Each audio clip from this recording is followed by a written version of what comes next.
Charity case nursing school graduates shouldn't be allowed near paying patients. That's what Dr. Pierce Mercer said. 14 minutes before everything changed. He stood at the vending machine on the 3rd floor of Seattle General in Atlanta, voice pitched loud enough to carry down the hallway, his words landing like shrapnel on anyone within earshot. Laura Bennett heard them. She always heard them. She just didn't react. They didn't know what she was. They had no idea who was standing in front of them, quietly restocking the trauma bay 3 doors down, her hands moving with the precision of someone who'd practiced this motion 10,000 times before. The next words out of his mouth would ignite the entire hospital. But first, there was grand rounds. The fluorescent lights hummed their mechanical drone as Dr. Mercer led the residents through the patient ward, his pressed white coat moving through the corridor like a shark through clear water. Laura stood at the edge of the group, hands clasped behind her back, her posture a study in professional invisibility. She'd learned this posture years ago, in a different country, in a different life. Keep your head down. Don't volunteer. Blend into the background. The resident next to her, a nervous kid named Patterson, maybe 26, was presenting her patient notes on room for 12, a 68-year-old male with post-surgical complications. Laura had documented every observation, every vital sign, every subtle shift in the patient's breathing pattern that suggested early respiratory decline. Mercer took the chart from Patterson's trembling hands and scanned it with cold eyes. The silence stretched for 5 seconds. Then he began to speak, and his voice took on the tone of a man explaining something very simple to someone very stupid. This notation here, he pointed at Laura's entry with the pen he'd stolen from the supply cart an hour earlier, is outdated. Antiquated, actually. We don't use this terminology anymore. This patient requires modern care, not field medicine improvisation. He turned to face the semicircle of residents, who immediately leaned in with their notebooks ready, their posture shifting to match his. This is what happens when protocols are ignored. When nurses decide they know better than evidence-based practice. When someone hasn't been trained properly. His eyes moved briefly to Laura, a dismissal so complete it was almost merciful. We correct the documentation. We retrain the staff. We move forward. The residents scribbled furiously. One of them, a blonde woman in the back, smirked behind her clipboard. Laura had learned not to see those smirks. She'd learned to let them pass through her like wind through trees. Her jaw remained steady. Her breathing remained steady. The only thing that moved was her left hand, which had begun to ache at the base of her thumb, a phantom pain from a dislocation that never quite healed right. What Mercer didn't know, what none of them knew, was that the notation he'd just mocked had likely saved the patient's life. Laura had charted the subtle signs of compartment syndrome developing in the patient's abdomen. She'd used terminology from field medicine because field medicine was where you learned to see death coming from across the room and stop it with your bare hands. But Mercer preferred his residents to speak in the sanitized language of hospital protocols, where everything could be documented and liability could be controlled. The group moved on to the next patient. Laura remained where she was, perfectly still, perfectly silent. The combat medic came through the ER at 3:06 p.m. on a Thursday. His name was on the intake form as Corporal James Halloway, 75th Ranger Regiment, presenting with a shoulder dislocation from a training exercise gone wrong. Laura was the first nurse to see him. He had the kind of presence that made the fluorescent lights seem dimmer by comparison, not larger than life, exactly, but more densely packed with it. His jaw was the color of weathered granite. His eyes held the particular exhaustion that came from seeing too much too young. He was sitting on the edge of the gurney with his right arm hanging useless at his side when Laura entered, already rolling up her sleeves to assess the damage. "Let's get some imaging," she said, her voice the careful neutral tone she used with all patients. "And I need..." "No." Halloway watched her hands. "That tourniquet you just grabbed." Laura paused. She hadn't grabbed anything yet. She was still 3 steps away from the equipment cart. "That for tubing you're about to use," he continued, eyes tracking her movements with the intensity of a predator reading prey. "You're about to fashion it into a field tourniquet. Kandahar cross-tie configuration. His voice wasn't a question. It was a statement. A statement that should have been impossible because Laura had never met this man before, and the Kandahar crosstie was a technique taught to exactly 4 units of the United States Marine Corps, each time in a classified environment, under strict need-to-know protocols. Where the hell did you learn that? The world went very quiet. The heart monitor in the adjacent bay beeped its steady rhythm. A ventilator wheezed somewhere down the hall. But in this room, in this precise moment, there was only the sound of Holloway's question hanging in the air like smoke, like an accusation, like the first domino that would eventually topple every carefully constructed wall she'd built around her identity. Laura met his eyes for exactly 2 seconds. Then she looked away and continued moving toward the equipment cart. "I trained at a rural clinic," she said quietly. "Learned improvisation. It's just an efficient technique." It wasn't a lie. The rural clinic was real. Bagram had a clinic, technically, though the definition of rural was relative when you were 2,000 miles from the nearest U.S. military base that operated above ground level. But the way she'd phrased it, the selective truth, the omission of what unit she'd trained with, the absence of any mention of rank or the 3 tours or the reason she could tie a field tourniquet from for tubing in the dark with her hand shaking from cordite residue, that was something closer to a lie, and Holloway seemed to understand the distinction perfectly. He went quiet, but the question remained, suspended between them like a sword on a thread. Laura worked on his shoulder with efficient precision. The dislocation was clean, the kind that resolved with proper technique and a good reduction. She had him repositioned within 8 minutes, X-rays confirmed the success, and Holloway was released with discharge papers and instructions for follow-up physical therapy. As he was leaving, he paused at the doorway. "Whatever you were," he said, "before you were here, you did something that mattered." She didn't respond. She was already charting the intake into the digital system, her fingers moving across the keyboard like they were a separate entity from her body.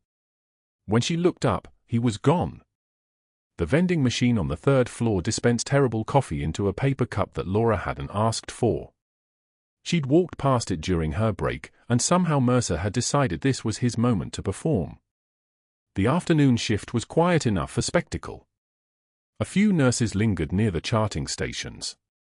2 residents waited for the coffee maker in the physician's lounge to finish brewing.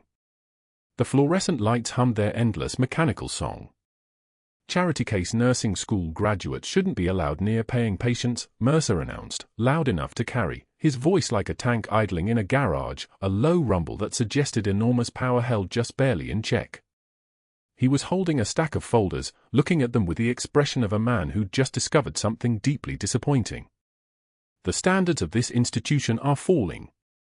I'm seeing care that doesn't meet our accreditation requirements. Documentation that suggests someone has been trained in wilderness first aid, not modern medical protocols." He turned, making sure everyone could see him, making sure Laura could see him noticing her.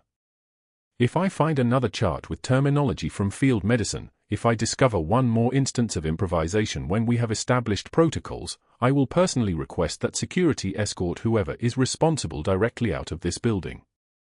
He said it looking directly at her. Laura didn't flinch. Flinching would have acknowledged that the words had landed. Instead, she continued refilling the supply cart with 4 bags and tubing, her movement steady and economical. Her hands didn't shake. Her breathing didn't change. The trembling that Mercer was looking for, the visible sign of a person breaking under pressure, never came. Because the trembling wasn't fear. It was restraint. The same restraint that had kept her alive through 3 tours of duty. The same restraint that had kept her from letting anyone see who she actually was. What she said next was 3 words: "I need clarification." The vending machine stopped humming. The entire hallway seemed to pause. "On the protocols you mentioned," Laura continued, her voice perfectly measured, perfectly professional. "I want to ensure I'm meeting your standards." It was such a deferential response that Mercer visibly relaxed. This was what he wanted, a nurse asking for guidance, acknowledging his authority, accepting his correction. He began to explain, his voice taking on the satisfied tone of a man who'd successfully asserted dominance. Laura listened with her head slightly bowed, her hand still moving, still working, as if she were absorbing every word. But her mind was elsewhere, in a place where she'd learned that sometimes the most dangerous moment is when your enemy believes he's already won. When he stops watching because he's convinced you've surrendered. That's when everything changes. That's when the real operation begins. But not yet. Not today. Today was just about surviving another shift at Seattle General, about keeping her head down, about making sure no one discovered what was sewn inside her jacket lining, that faded unit patch from the 1st Marine Raider Battalion, worn and stitched with hands that weren't hers, carried by a woman who wasn't supposed to exist anymore. She was still just a nurse. For now. For just a little longer. During grand rounds at Seattle General, the ICU transforms into a theater. 12 residents circle patient 304's bed in their white coats, clipboards held like shields. For attendings drift between the clusters, their authority visible in the way they position themselves, always slightly above, always just beyond reach. The morning light filters through the windows at an angle that catches dust motes suspended in the air like tiny witnesses. Dr. Mercer stands at the center, one hand gesturing at the cardiac monitor, voice projecting across the unit with the confidence of someone who has never been interrupted. His suit costs more than Laura makes in a month, navy wool, cufflinks catching the fluorescent light. He's in the middle of discussing vasopressor management when he stops mid-sentence, turns, and smiles. The smile is the dangerous part.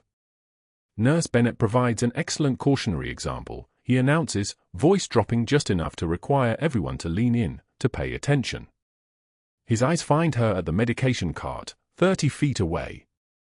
This outdated wound care technique, he gestures dismissively at the dressing change she'd completed 2 hours earlier, the one she'd learned in a combat hospital where supplies were scarce and improvisation meant the difference between infection and amputation.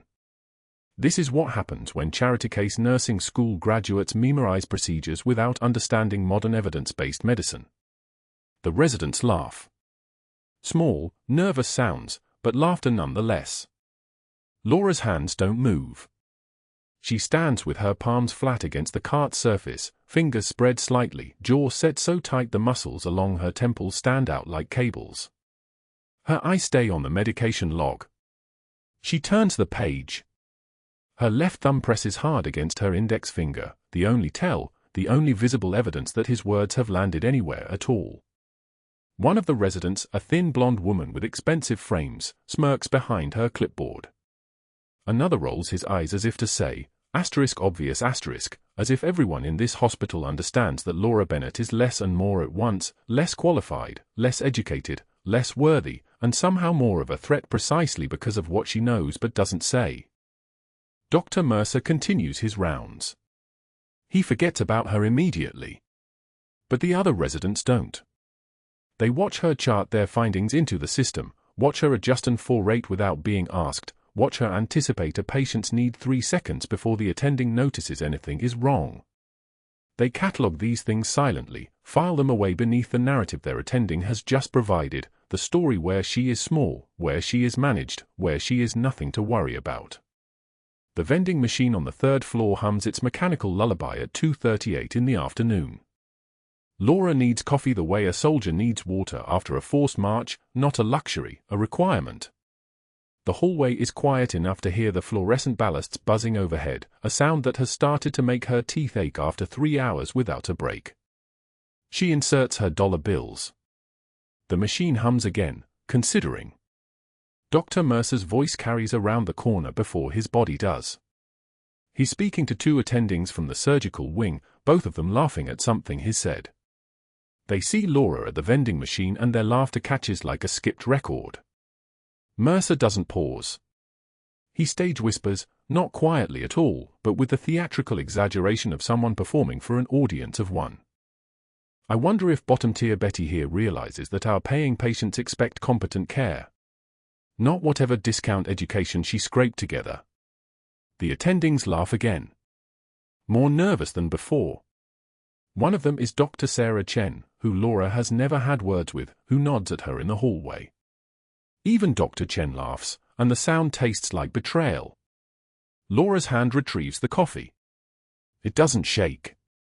The cup is warm enough to register through her palm, real enough to anchor her. She turns away from the vending machine without looking at any of them. Without speaking. Without even allowing her pace to change. Her white shoes continue their squeaking progress down the hallway toward the east wing, one foot in front of the other, the same rhythm she's maintained through 13-hour shifts and through nights when she held dying soldiers' hands in desert heat and through every day since then when she's chosen to be invisible. The coffee tastes like ash. That afternoon arrives with its own weight. The combat medic from the 75th Ranger Regiment has been processed and is waiting in the East Bay, shoulder laceration, clean but deep, probably needs 3 stitches and a tetanus update. His buddy sits beside him scrolling through his phone. They're both in civilian clothes, but there's something in the way they hold their bodies that announces their profession to anyone trained enough to recognize it. Laura approaches with a suture kit and her hands already knowing what to do. The medic watches her set up, watches her unwind the fur tubing from its package and begin fashioning it into a makeshift tourniquet with the kind of practiced efficiency that exists only in someone who has done this exact thing in a combat zone, in dust storms, in conditions where proper medical supplies were 3 days away by convoy. The medic goes perfectly still. "That's a Kandahar cross tie," he says quietly. His buddy looks up from his phone. "Where the hell did you learn that?" Laura meets his eyes with a brief shake of her head. Nothing else. No explanation, no story, no words at all. Just the acknowledgement that the question has been heard and will remain unanswered. She returns to her work, and her hands are so steady they could be surgical instruments themselves. The medic goes quiet. The question hangs in the air between them like smoke. Dr. Mercer arrives within minutes, as if he has a sixth sense for these moments. He positions himself at the medication cart, ostensibly reviewing charts but really watching her finish the closure with 8 stitches that look like they were placed by someone with 20 years of trauma experience, not someone working as a floor nurse at a civilian hospital. "Nurse Bennett." His voice could crack glass. "If you can't maintain professional standards, I'll have security escort you out right now. We have protocols for a reason." She nods once. Doesn't argue. Doesn't explain. She finishes the last stitch, snips the suture, and applies antibiotic ointment with the same steady hands. The medic watches this exchange like he's watching a chess match, like he's starting to understand that something is very wrong with the version of Laura Bennett this hospital thinks it knows. She returns to her station. Files the chart. Updates the system. Moves on to the next patient. But at 4 o'clock, when her shift is technically over and she stays anyway because Mrs. Young in bed 7 is anxious and needs someone who will sit, she excuses herself to the supply closet on the 2nd floor. It's a space without windows, lined with boxes of gauze and saline bags and things that are meant to heal. She stands alone in the fluorescent light and grips the metal shelf until her knuckles turn white, until the circulation cuts off and her fingertips go numb. The trembling isn't fear. It's restraint. It's 4 hours of being called discount education and charity case and bottom-tier Betty in front of people whose names she knows, whose family she knows, whose children sometimes come visit them at bedside. It's the effort of not speaking, not defending, not explaining that she spent 3 years at a place called Bagram where the nearest surgeon was 12 miles away and the medical supplies fit in 2 rucksacks and she learned to do things that civilian hospitals say violate protocol but that keep people alive. She releases the shelf. Stands in the silence. Lets her hands return to their normal color. When she returns to the floor, there's a printed notice in her file. She discovers it during the final count, that ritual moment when each nurse reviews the day's documentation. The write-up is dated today, but the incident it describes happened 6 weeks ago. Failure to follow proper medication documentation procedures, the header reads. 3 witnesses have signed statements. She recognizes the handwriting on one of them, Janet from the day shift, who she'd helped with a personal emergency last month. The violation itself is fictional. She remembers the day in question with the kind of clarity that comes from military training. She documented everything. But Dr. Mercer has provided an alternate version, and 3 people have signed their names to it. That evening, she sits across from her daughter Emma at their kitchen table. Emma has drawn a picture of them together, stick figures holding hands in a field of green crane grass. It's taped to the refrigerator with a single piece of tape that's already starting to curl at the edges. "You're being quiet again," Emma says, swinging her legs under the table, not quite reaching the floor. "Just a long day, sweetheart." The lie tastes like copper, like blood, like things she's learned to swallow.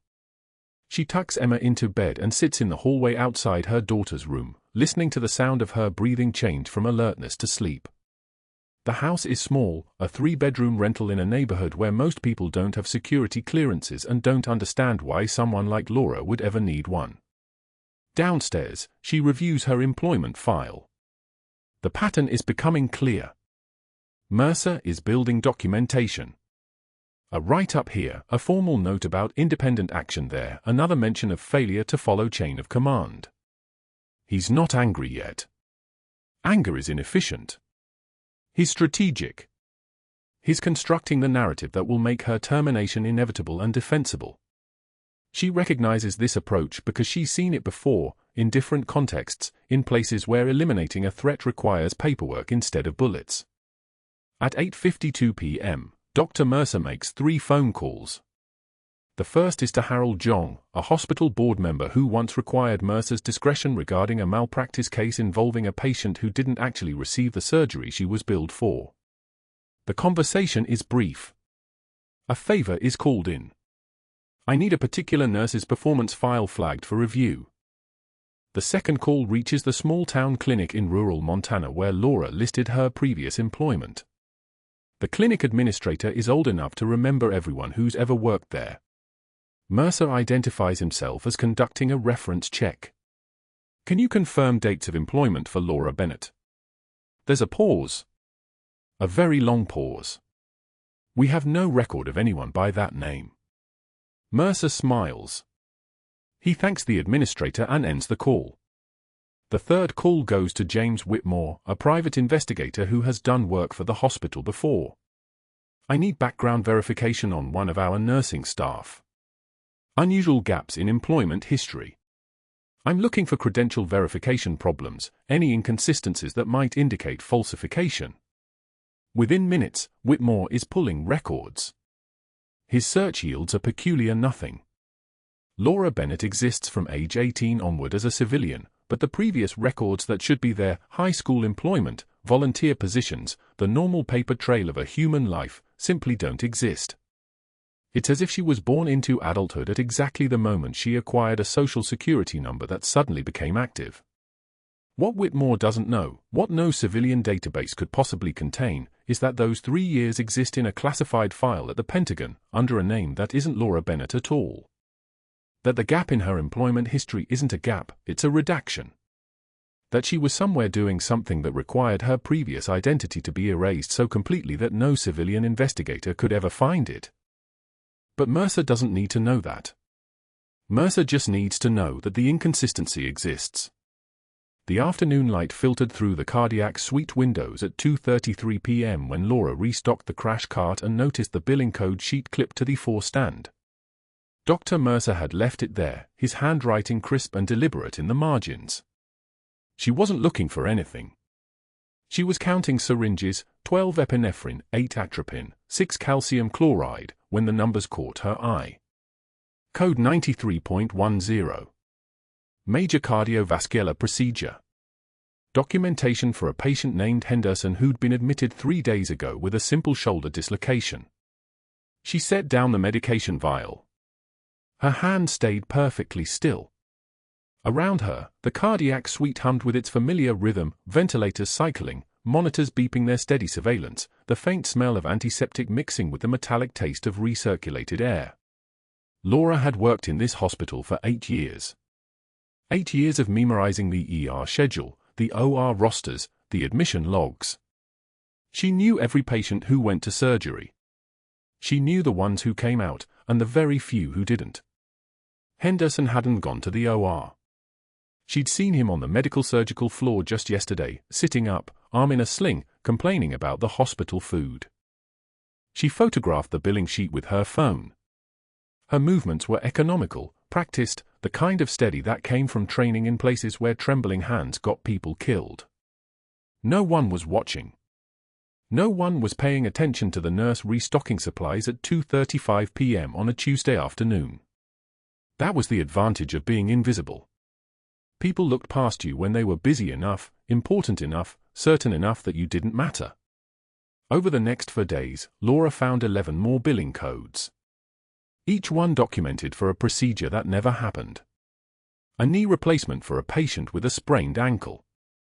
An exploratory laparotomy for a woman admitted with gastritis. A cardiac catheterization for a man whose chart showed he'd never even seen cardiothoracic. The codes were spaced out, distributed across different patients, scattered across 3 months. Someone had wanted them to be hard to notice. Someone had been methodical about this. Someone like Dr. Mercer. Laura sat in her car during lunch on Thursday and organized the photographs on her phone screen. The pattern emerged like a dark constellation, 12 phantom procedures, maybe $30,000 per code, insurance claims submitted and approved. Her stomach tightened. Not because she was afraid of him. Fear was a luxury that people with normal lives afforded themselves. She was afraid because she understood, suddenly and completely, why Mercer had begun manufacturing those write-ups. The first had come 3 weeks ago, right after she'd glimpsed the billing codes on that first afternoon. Documentation that she'd mislabeled a blood sample. She hadn't. The second claimed she'd failed to chart a medication administration on time. She'd charted it at 14:41, 3 minutes before the deadline. The third said she'd been insubordinate during grand rounds. She'd been silent. She'd been compliant. She'd been everything Mercer wanted her to be, and it hadn't mattered. He wasn't trying to correct her performance. He was building a paper trail. Each write-up, each manufactured incident, each false complaint, they were all pieces of a construction designed to look legitimate from the outside. When he fired her, when he had her escorted from the building, when he destroyed her career, it would all be documented. Justified. Provable. No one would question it because there would be evidence. Months of evidence. A hospital record showing pattern behavior, repeated failures, her employee unfit for her position. By the time she connected the billing codes to a larger pattern, she would already be gone. What they didn't know, what Mercer didn't understand, was that Laura had been trained to notice patterns. She'd been trained to see the small inconsistencies, the tiny deviations that meant life or death. She'd been trained in places where the cost of missing details was measured in body bags, not performance reviews. The real problem wasn't the fraud. The real problem was the witness. She thought of the medic from the 75th Ranger Regiment, the one who'd recognized her field tourniquet set up at the vending machine just before Mercer's contemptuous voice had cut through the hallway. That soldier, because that's what he was, no matter what uniform he wore around the hospital, had asked where she'd learned the Kandahar cross tie. The specific, precise, combat field technique that had no business appearing in a civilian American trauma center. And Mercer had been standing 15 feet away, close enough to hear the question, close enough to notice when she'd redirected the conversation, when she'd used her silence like a shield. That moment had changed something in Mercer's calculations. Laura could see it now, looking back. The contempt had shifted. The casual cruelty of a man secure in his hierarchy had become something more purposeful. Something scared. Because if someone confirmed that she knew field medicine, if someone documented that she had military training, if anyone started asking questions about the gaps in her employment history, the years that didn't quite add up, the references from places that no longer existed, well, then the narrative became more complicated. Then she became a different kind of threat. Not a nurse he could dismiss. Not someone he could destroy with paperwork and institutional authority. She became someone who might know something. Someone who might have seen something. Someone whose credibility, if it was ever established, could unravel everything. So the write-ups had accelerated. The public humiliation during grand rounds had become more pointed. The vending machine incident hadn't been a random cruelty, it had been a test. A way of seeing if she would react, if she would defend herself, if she would confirm anything through her behavior. And when she hadn't, when she'd simply stood there with her jaw set and her hands perfectly still and had said nothing, he'd moved to the next phase. Laura understood strategic planning. She understood patience.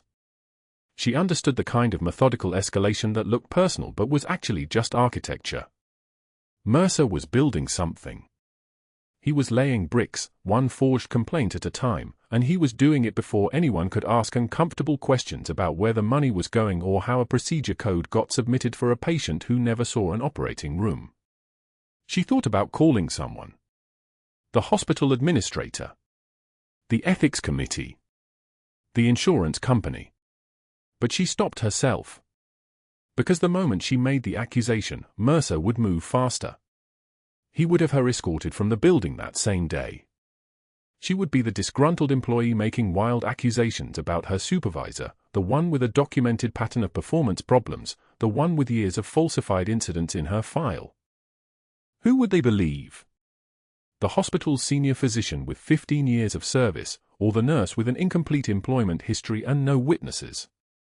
The answer was already in the architecture he was building.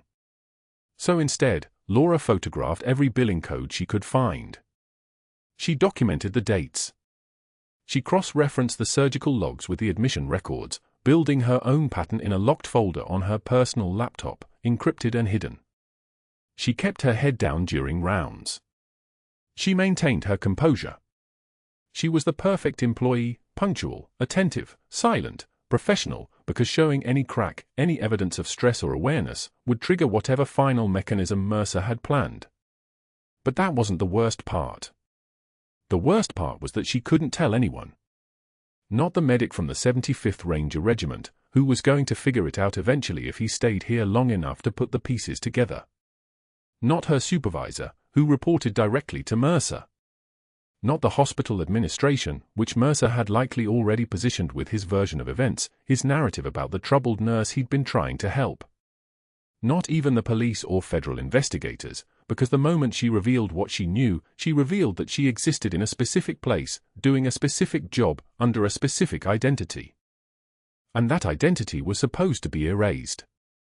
That identity had been ordered into the shadows. That identity's service file had been bleached from existence for a reason. The truth was a weapon, but only if you were certain enough to fire it. And Laura had learned a long time ago that certainty and survival were not often the same thing. At 2:44 p.m. on Tuesday afternoon, the ambulance radio crackled to life with a dispatch that would change the equation entirely. Seattle General Trauma, this is Medic 7. Inbound trauma, ETA 4 minutes. Motor vehicle accident with VIP military escort. Patient is a Marine general, diminished breath sounds right side, GCS declining, oxygen saturation 71% and falling. Laura was in the supply closet, restocking the chest tube kits, when she heard the alert. She turned slowly, the sterile packages perfectly arranged in her hands. The Marines were coming. The general was coming. And Mercer didn't know, couldn't possibly know, that the patient being rushed through those emergency doors in 4 minutes would see her face and recognize her. Because some things, once they start, can't be stopped. Some truths, once they're about to be spoken, can't be unspoken. The medic had already seen her field knowledge. The general was about to walk through those doors and remember a captain named Laura Bennett who'd kept him alive through a mortar attack at Bagram 12 years ago. And Dr. Mercer's carefully constructed paper trail wasn't going to matter anymore. She set down the chest tube kits, each one aligned with surgical precision, and moved toward the trauma bay. Her composure was a mask now, worn smooth by years of practice. But underneath it, something else was stirring, a patience that had been waiting for 3 years, a recognition that the game was about to shift, a certainty that came from having already survived the worst. The ambulance radio crackled at 2:41 p.m. Seattle General, incoming MVA, vehicle versus concrete barrier at milepost 8 on IO-85. Driver is military escort detail, passenger is protected person, diminished breath sounds bilateral, GCS declining from 14 to 11, ETA for minutes. The trauma bay erupted into practice motion. Dr. Phillips called out the radio report, and nurses scrambled to set up 2 large bore 4s, blood product staged, ventilator prepped. Laura moved without being asked, her hands already gloved, already knowing what came next. She'd done this in dust storms. She'd done this under actual gunfire. A 4-minute ETA felt like luxury. The ambulance doors burst open, and the patient rolled through on a stretcher, paramedics doing chest compressions in rhythm with the wheels. Laura's breath caught. She recognized the bearing even unconscious, the build, the scar along his left temple, the tattoo on his right forearm that read Raider in Marine Corps blocky script. 3 years. She'd been looking for this face for 3 years. 38-year-old male, high-speed deceleration impact, steering wheel injury, suspected tension pneumothorax, O2 sat dropped to 72 en route, the paramedic called, transferring the stretcher to the trauma bay bed. We attempted needle decompression in the field, but symptoms worsened. Could be hemothorax or cardiac tamponade. Dr. Phillips ordered the chest tube kit brought to bedside. His hand shook slightly as he opened it, not fear exactly, but the particular hesitation that came from knowing you were about to cut open a man's chest and hoping you did it right. The patient's oxygen saturation was 68 now. Dropping. The monitor showed a heart rate climbing toward 130, blood pressure collapsing downward like a building losing its last support beam. 64%. 61. Dr. Phillips reached for the scalpel. His fingers weren't quite steady. He'd read the paramedic report about the patient's status, probably knew he was important because the ambulance had military escort, probably didn't want to fail. But knowing and doing were different territories. He positioned the blade at the 4th intercostal space and hesitated, just barely, just enough. Laura saw it happening like watching a slow-motion replay of a crash. The moment of doubt. The window closing. The vital signs cascading. She didn't ask permission. She didn't defer. She moved. Her hand intercepted his. Step back, doctor.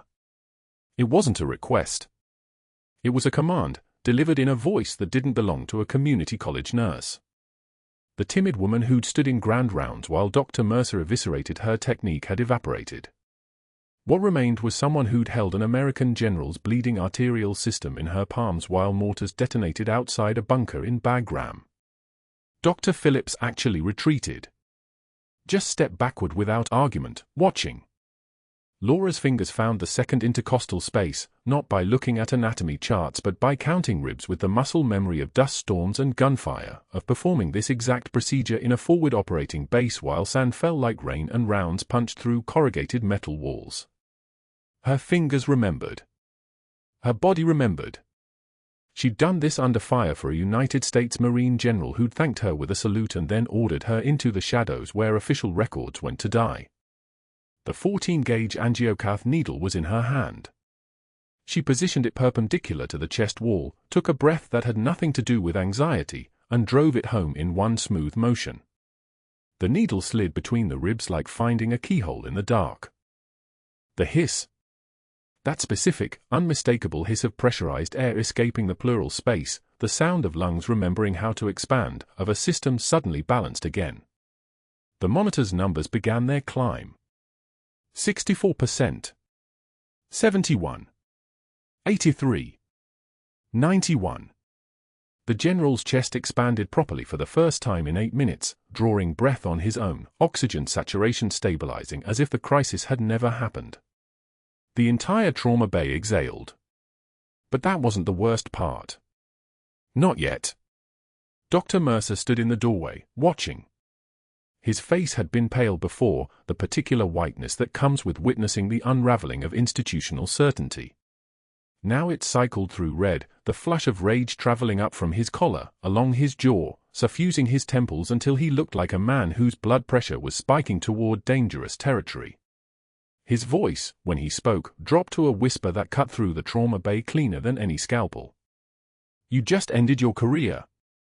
His eyes met Laura's for exactly 2 seconds. Long enough for her to see the calculation happening behind them. Long enough to understand that he knew. He knew she'd saved this man's life through technical brilliance that no community college nurse should possess. He knew she'd stepped outside protocol, outside procedure, outside the permission structure that kept people like him in control. And he knew that she'd done it in front of witnesses. Dr. Phillips was staring at her with something like awe. A resident's mouth had fallen slightly open. A scrub nurse was watching as if she'd just witnessed something that violated several laws of physics. Dr. Mercer turned and walked out of the trauma bay. His walk was controlled but fast, the movement of a predator that had spotted weakness and was now moving toward the phone. At 3:14 p.m., his office door closed with decisive firmness. He made the first call to a board member whose name Laura would later learn was Harrison, someone from the hospital's founding family, someone with political leverage that extended into the Georgia State Medical Board, someone who owed Mercer favors from a malpractice case Mercer had testified in 3 years prior. "We've got a credentialing problem," Mercer said, his voice steady now, perfectly composed. "Reckless violation of protocol, unauthorized invasive procedure on a VIP patient, clear grounds for immediate termination and potential licensing review." At 3:27 p.m., he called the small-town clinic in rural Georgia where Laura had listed a reference, spoke with the clinic administrator for 8 minutes, and planted seeds of doubt about credential gaps and questionable judgment calls. He didn't lie, that would have been unnecessary and traceable. He simply asked pointed questions that suggested Laura might have issues that would concern a major medical institution. "Would you rehire?" he'd asked. He listened to the hesitation on the other end of the line. He made a note. At 3:45 p.m., his contact at the private investigation firm picked up on the second ring. Mercer had used this investigator before to check on a rival colleague, to verify employment history on candidates he wanted to block. The investigator was discreet and thorough. "I need everything by end of business," Mercer said. "Employment gaps, credential inconsistencies, anything that suggests she's misrepresented her background. Military service specifically, look for discharge records that don't match her story. Anything off. I want her gone before she can do more damage." The investigator had worked with the Department of Defense records before. He knew how to read redacted files.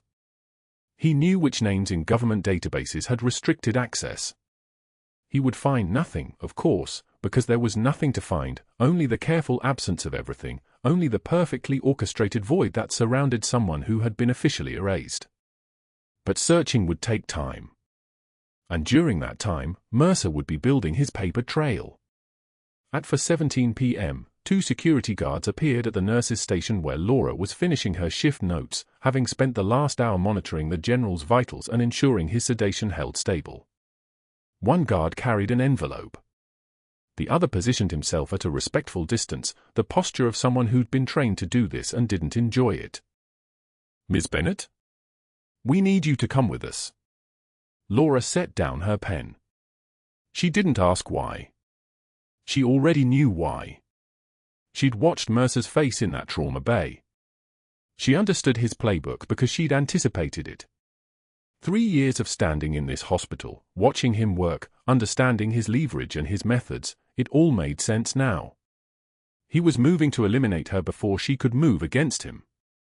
In a small office off the main corridor, the head of human resources handed her an envelope with the kind of grave expression usually reserved for terminal diagnoses.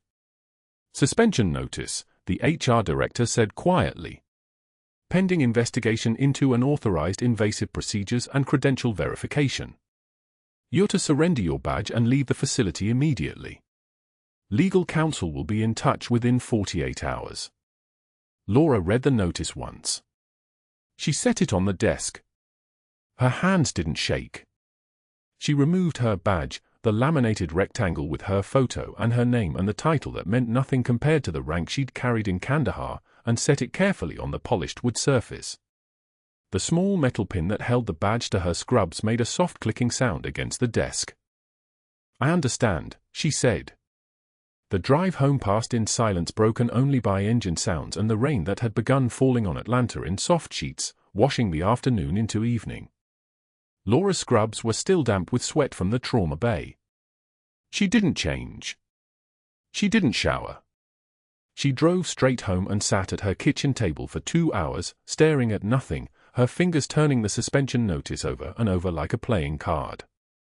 That was when the tears came.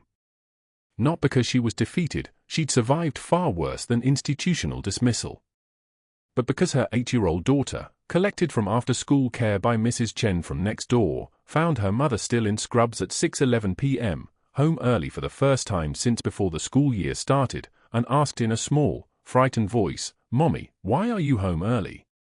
Laura pulled her close, breathing in the apple shampoo from that morning's bath, and found that some kinds of strength had nothing to do with needles or protocol violations or combat zones.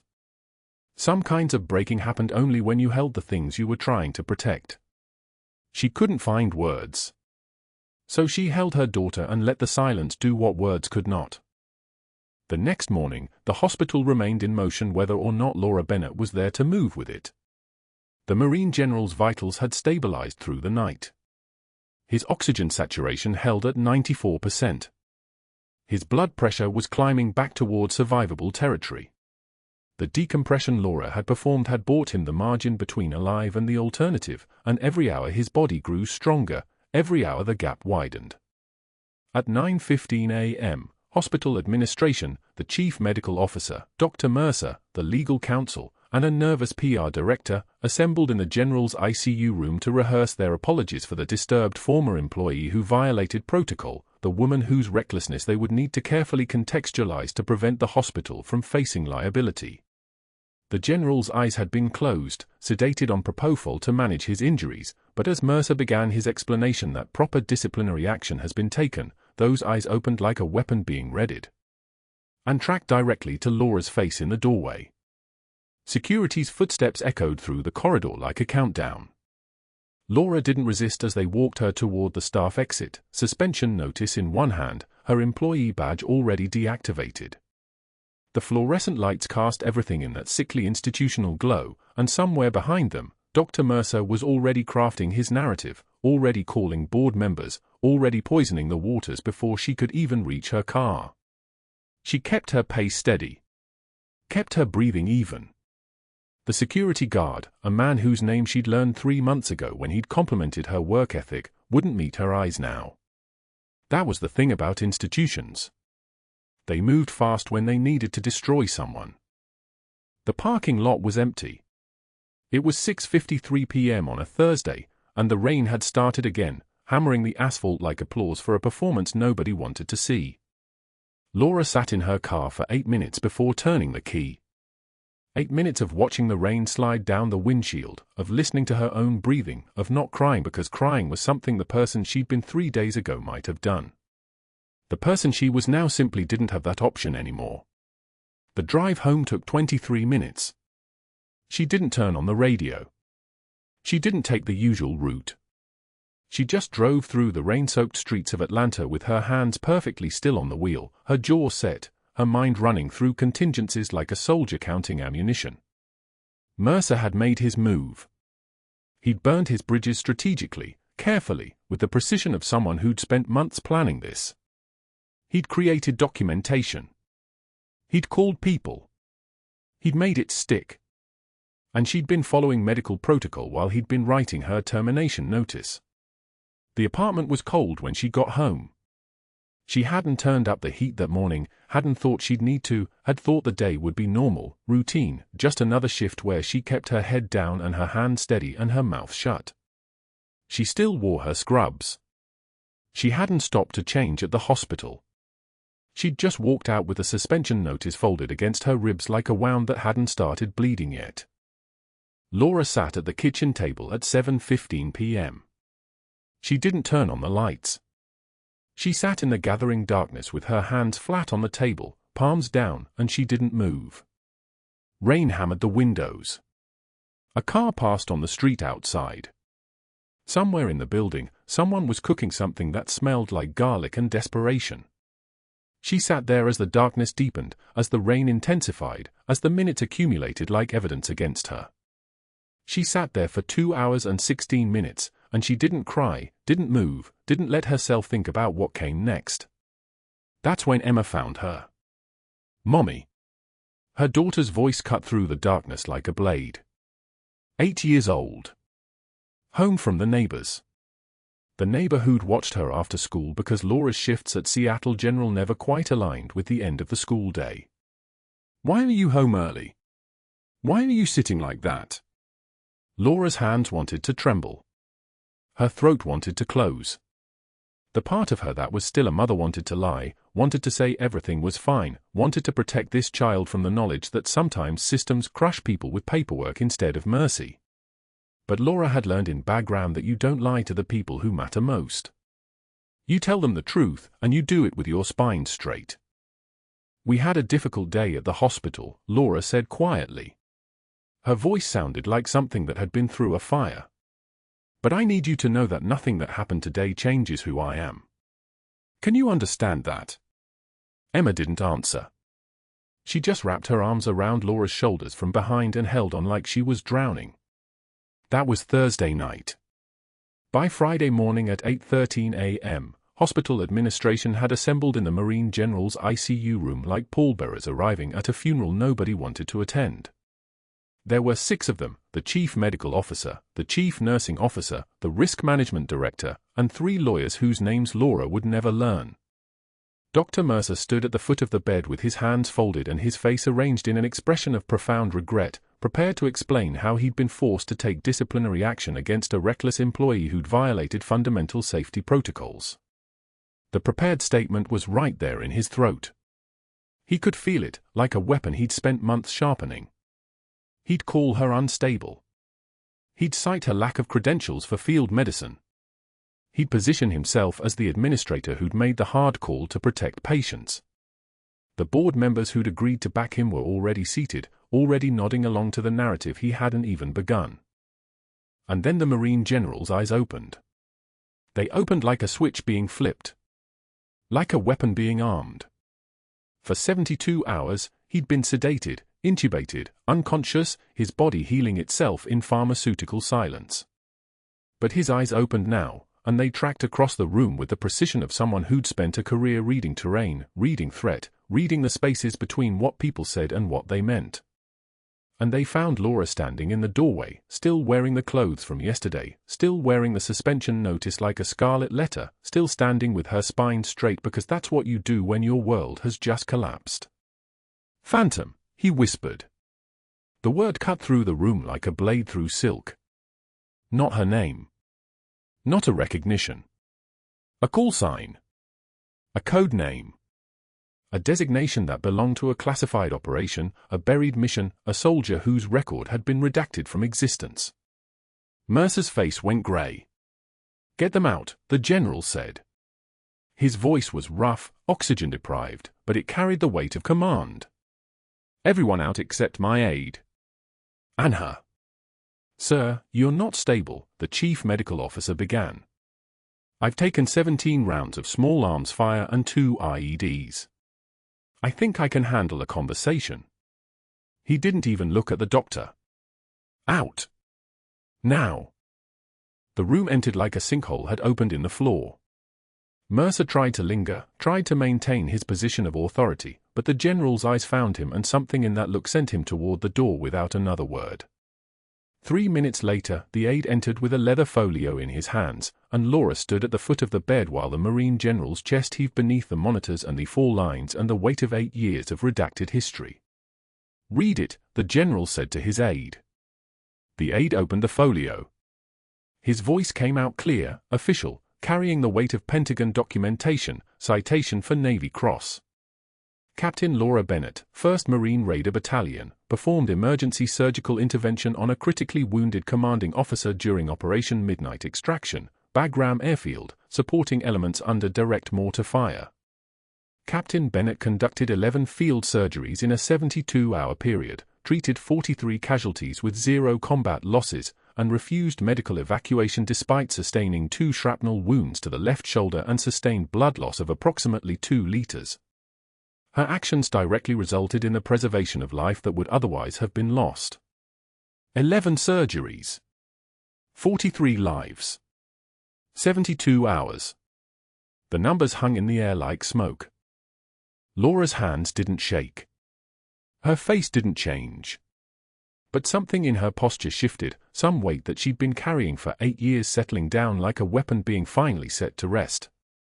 The general struggled to sit upright. The aide moved to help him, but he waved the man away, moving on his own, each movement a negotiation with pain and narcotics and the particular gravity of a body that understood it had been reassembled from pieces. He reached toward Laura, and she moved to him without being asked, stepping into the space where a patient and a nurse would normally maintain professional distance. The general's hand gripped the fabric of her jacket, the same jacket she'd worn home yesterday, the same jacket she'd thrown over her suspension notice like armor. His weathered fingers found the inside lining, and he pulled the fabric open just enough to see the faded unit patch. 1st Marine Raider Battalion. The symbol of an organization that official records said had never officially trained her. He rendered a salute with his free hand, imperfect from the bed, shaking from the narcotics, but absolute in its meaning. A Marine honoring a Marine. Laura returned it, and the two of them held that position for 5 seconds. Maybe 6. Just long enough for the aide to understand what he was witnessing. Just long enough for the weight of 8 years of redacted history to become real. The general said. His voice was rough as gravel now, emotion shredding the edges. Welcome home. Then he reached for the call button and summoned hospital security. Not to remove Laura. To remove Dr. Mercer from the building pending investigation. What happened next came in waves. By 1:15 p.m. that Friday, Pentagon liaisons had arrived at Seattle General with federal credentials and a voice that made hospital administrators wilt like flowers in an accelerant. They confirmed in the span of 9 minutes that yes, Captain Laura Bennett was federally protected personnel. Yes, her service record was sealed and classified. Yes, attempting to terminate her employment without federal authorization was a potential violation of the Espionage Act. And no, this was not a discussion that would be happening in the hospital's HR department. By 3:24 p.m., FBI Special Agent Torres was spreading documents across a conference table in a room that suddenly smelled like cordite and institutional failure. The forged disciplinary write-ups Mercer had created against Laura, each signature a crime. The witness statements from staff members who, under questioning, admitted that Mercer had pressured them to corroborate false claims. The billing records. The phantom procedures. The insurance fraud. The private investigators report that he'd hired to dig into Laura's background, which had inadvertently flagged her classified status and triggered the federal automatic notification that had led directly to this moment. When you tried to manufacture cause for termination, Torres explained, spreading evidence like a pattern that had always been inevitable, you created a paper trail of fraud. When you hired someone to investigate a federally protected operative, you committed a felony. And when you billed Medicare for procedures that never occurred, you committed wire fraud and healthcare fraud.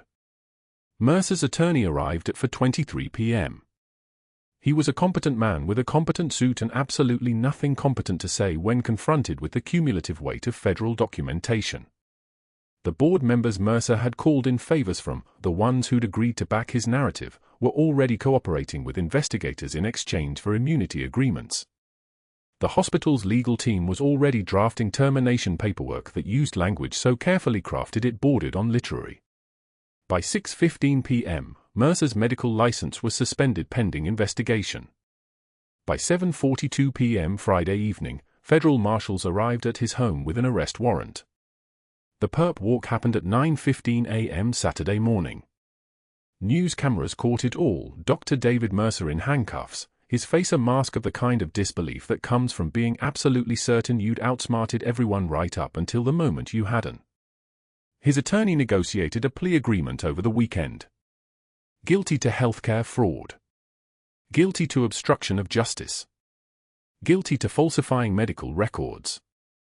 The sentencing came down on a Tuesday, 3 years of home confinement with an ankle monitor, permanent revocation of his medical license, restitution of $847,000, and 2,000 hours of community service.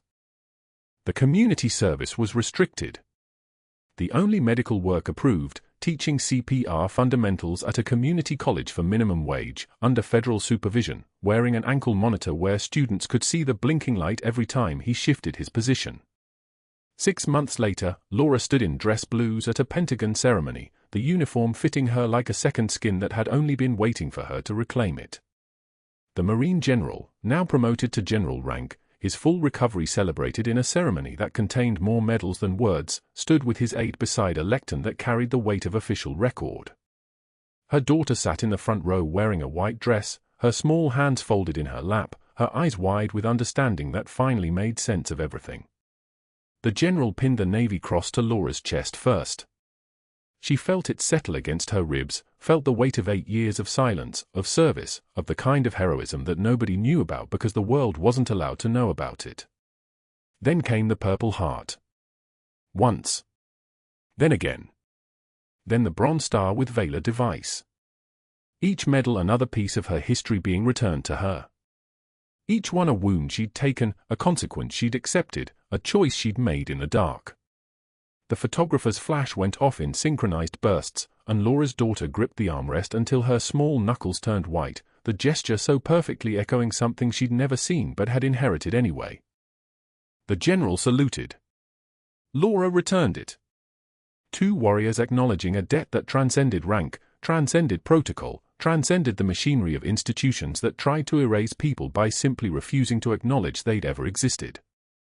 Seattle General offered her position back. They offered it with a promotion, with an apology written in the careful language of litigation settlements, with the kind of regret that money could measure. Laura accepted a different offer instead, Director of Emergency Medical Services at a VA hospital in Seattle, where the people who came through the doors understood what scars meant, understood what it meant to carry secrets, understood that sometimes the quietest person in the room had spent a lifetime holding the world together with nothing but a steady hand and a refusal to break. On her first day, she hung the Navy Cross on the wall behind her desk, placed it beside a photograph of Emma wearing her white dress from the ceremony. Above the desk, in vinyl letters the color of burnished gold, "True heroism is what you do when the world stops watching."